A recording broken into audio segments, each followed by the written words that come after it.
What the hell? This movie! 1917 might be the most conflicting movie-going experience for me since Ready Player One. For a lot of it, I was so uninterested. Almost 100% of the time, I was aware I was watching a movie. That's not a good thing. Its prowess at convincing the audience that the whole thing is shot in one almost unbroken shot is the movie's greatest technical achievement, is also its greatest weakness, and also its greatest failure. Like The Revenant, the filmmakers are so busy showing us how great they can shoot a movie that they almost forget to tell a compelling one. Fuck The Revenant. I hated The Revenant! God, stupid, boring ass revenge story. Should have been 90 minutes, was 2.5 fucking hours. Anyway, fuck that movie. I'll try to explain the almost part of that by the end of this. Hopefully. Forget being taken out of a movie. I'm not sure I was ever in this one. Until later on, anyway. From the opening shot, the movie moves slow. Far too slow. And bores as it follows two men on quick and urgent orders to deliver a message. They must cross the German front on foot and tell the commanding officer leading 1,600 men to call off an attack that they have now been informed will be an ambush by the Germans. I realized immediately what kind of movie I was getting. And though I was not mad, I couldn't be less invested.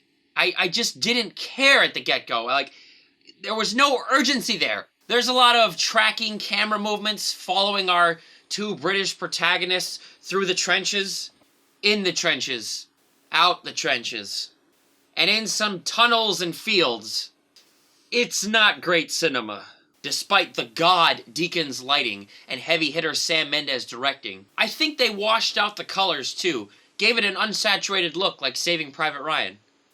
Unsaturated? Undersaturated? Oversaturated? Under, right? They look like fucking ghosts sometimes. Like, they bleached out the colors a little bit. Not as much as Saving Private Ryan, but you could tell that was the aesthetic they were going for. The white dusty faces in some scenes appear ghostly. This was probably the point. The two men are Blake and Schofield.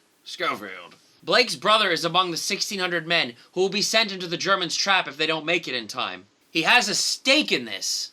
So there's a time crunch, but with the movie's pacing you wouldn't know it. This could have been done well with the one-shot take movie, but not here. It goes on, and you start to wonder if they don't have all week to get to where they're going. This is the first half. I was ready to call it a day. I was sure I didn't like this movie at all, and was ready to condemn any and all who recommended it. But then something happened. A twist that happens right before the second half hits. And I don't know, even with that poor pacing, it kind of wowed me. I was like, whoa, I didn't see that coming. Like, I actually was like, holy shit, they actually did that. It would be an ingenious stroke to save any movie. Although in this moment, it didn't quite yet save this one. So what am I yammering on about being conflicted then? It'll come at the point of an exchange of gunshots. Then a hard cut to black. Then some water drops. Soon, a building on fire. Oh man, she said, oh man, the building is on fire. The movie has decided on a definitive stopping point on the one take before it resets. From here on out, the flaws are kinda still there, but the movie works way better. A neat chase with a sudden leap and crash into water. Again, all these technical moments of filmmaking would be great in a better film. The journey and lighting and movement do all improve. And finally, I did care a little bit about the outcome. The one-take shots are smoother and much more effective towards the end. And yes, the elements that took four fucking ever to be established early on do pay off. The reappearance of blossoms. Oh my fucking god. What was a moment so fucking powerful doing in this boring mess? A hint of why they found milk earlier. And, without spoiling anything, the discovery that has to do with a song. I'm in awe. It was magical. In this fucking movie I almost gave up on. Here is yet another movie people might walk out on. I had a dozen others in my screening. 4 left at one of the best scenes in the whole film. I don't know what you should take away from that. Except maybe if you don't make it past the halfway point, you will probably want to leave. It's just not as compelling as it should be for so long. Dunkirk was also a movie about a time crunch to save a group of people. Albeit a much larger group. but ran at 90 minutes. And with Hans Zimmer's score losing its mind and the creative editing, I was on the edge of my seat. The whole time! It was the best movie I saw in all of 2017. People drew comparisons to that from 1917. Maybe because Dunkirk is the last great war film we have gotten. 1917, I regret to say, mostly misses the mark. But those moments! Those few and fleeting scenes and moments that wowed me. Even as I was bored to tears!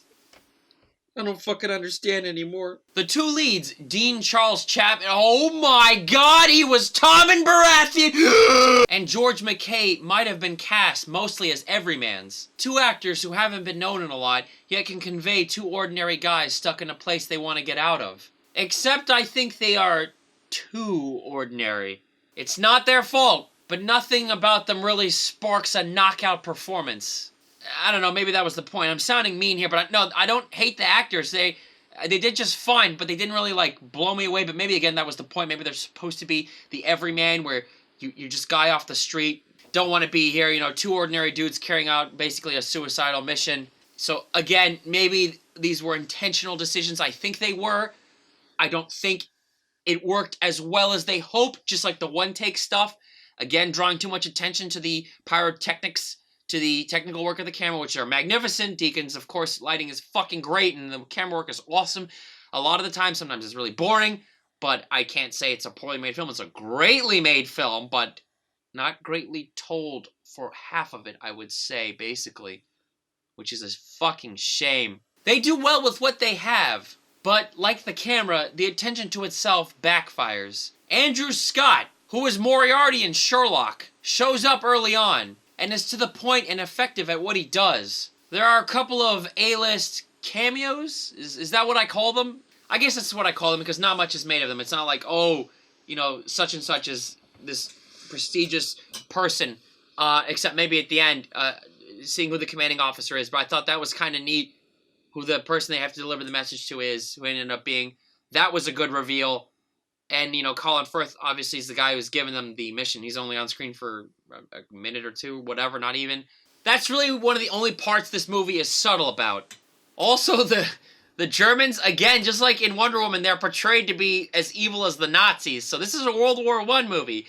Just like Wonder Woman took place in World War I. And you remember how the Germans in that are portrayed as completely evil, just as the Germans are in this one, as though they were Nazis. The whole thing, like, all the Germans you meet in this are horrible people, and they basically, even when Americans show them mercy, they're terrible, and gunning down cows and stuff. It's just like a lot of stuff that the Nazis did. I'm not a history buff. Maybe I'm wrong. I don't know if the Germans did that stuff in World War I, but that was a very, like, articles have been written about this, a nationalistic war, and there really wasn't, like, good guy, bad guy stuff, like, you know, Allies versus the Nazis. Pretty fucking obvious who the good and bad guys are, but World War I was much more complicated. I certainly don't fucking even know the first goddamn thing about it, but I know it wasn't as easy as World War II to understand. The music in the first half makes no sense. It's there, and then it isn't. What? It pretends to heighten boring and safe blocking choices with feigned musical cues. It failed at even trying to replicate Hans Zimmer. But later on in the movie, it formed a sense of itself, and actually did underscore some of the better moments. Finally, by the end, it did get memorable. What took you so fucking long? Look, I don't know what to tell you about 1917. I can't tell you to go see it, because most will give up before the halfway point. Rightfully so. I can't tell you to avoid it on the off chance the whole experience pays off for you, like it kinda maybe did for me a little bit. I don't hate this movie, but I don't love it either. I'm bored to hell by it, but also wowed by how it peaks. Others will appreciate its authenticity and recreation of its time period. Before the halfway mark, I would have almost destroyed it, but its ending is its redemption. I don't regret seeing it, but I wish more emphasis had been paid to its pacing. I wish the urgency in its end was present all along.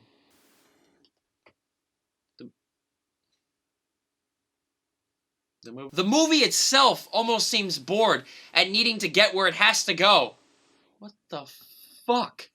Oh my god, Jesus. There's some interesting things about medals, and there's a lot of talk of rats, but you know how useless medals are. You know, you die in vain for a medal or something like that. I don't want to spoil things for you. Look, I can see why, because of the second half, it's getting the praise it's getting. Again, the first half, I would have gotten really mad, you know, how like I normally do, and I'm like, people are objectively wrong, and I would start shitting on anybody who praised this film. Before that twist, again, I won't spoil it. I'm obviously not going to spoil it, because this movie, it's so weird. It has 10 out of 10 moments. It really does. There are a few moments where I really was like, whoa. But my overall feeling throughout it was this uninterested outsider's perspective, not really invested. Painfully where I'm watching a movie, but it did grow on me by the end. Is this the point of a movie? That all the beginning parts and the halfway part build to the end, so the ending redeems it, so it's okay that the beginning was boring? I guess that's okay, but if you don't stick with it, you're gonna not finish this movie. You're not gonna like it. I really felt it in the room. I really felt that, oh my god, what is going on with this movie? Not like everybody was saying, but they were just like, oh, you know. But then by the time it picked up, people started enjoying it, except for those 4 people that walked out. I really don't, I usually have such a strong opinion. I'm just so in the middle about this, but if I was forced at gunpoint, because of how this movie turned out in the end, I think I like it. And it would be a thumbs up recommendation overall. But it comes with caveats in that you must stay to the very end. You will be frustrated watching it. This is a frustrating movie to watch. I'm not hating myself like I was in Rise of Shitwalker or a horrible movie. It's not that bad. No, not that boring. You know, like it's just like, oh, that's what they're doing. That kind of. I wish they would do something more interesting. Kind of what you're saying for a lot of it. It's not horrible. It's just it could have been so much better with this team. You know, Sam Mendes and Roger Deakins, and then it does get better. And then you're like, holy shit, the potential was there all fucking along. And this movie is a 2-hour runtime, and it really dragged in that first 45 minutes or so.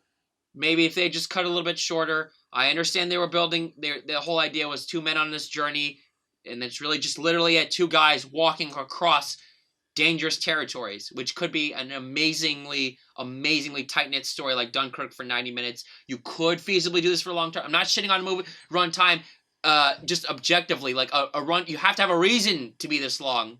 And I don't think they quite justified that reason. And holy shit, I like the North by Northwest homage, the Hitchcock thing with the plane coming at the camera. And again, the holy shit, that Blossoms scene and the song. Oh my fucking god, I was like, holy shit. Absolute movie magic. In a movie I didn't give a shit about. You see what I mean? This is so weird. If that second half didn't exist, I'd say fuck no, never watch this movie. But because it does, I'm like, I think I might have to go see it again, even in theaters. You know, I really don't go to see things twice in theaters really that often ever. But I might have to, just to wait it out to that twist and then to what happens later on in the movie where I actually started to care. So it's the script, it's the tracking movements at the beginning and stuff, and the boring camera work at the beginning. But it leads somewhere, so I have to give them credit. It did go somewhere. There were elements they set up at the beginning that paid off at the end, so I liked them for that. It wasn't like a total waste of time. It's just this was a very odd choice to tell this movie, a one-take thing. I applaud them for the ambition. I love that ambition. Again, I'm really not hating this movie. I'm very conflicted on it. I wish it could... I see greatness in it, you know, and I wish they had dug it out more. But I can understand why it's getting the praise it is. Because of that second half, I really can see it. Again, if it really wasn't for that twist in the rest of the movie, I would have been so mad. I would have. But you know what? I'm not. Kind of glad I saw it. It wasn't one of those movies that has like a 90-some%, and then I go see it and I'm like, what the fuck? I wasted my time tonight. Could have seen anything else. No, I was glad I ventured out, and I'm glad I saw it on the big screen. I saw it on a really good screen, and the sound design was great too. Those sound effects. There's a scene with some trap where I was like, holy shit, really effective stuff.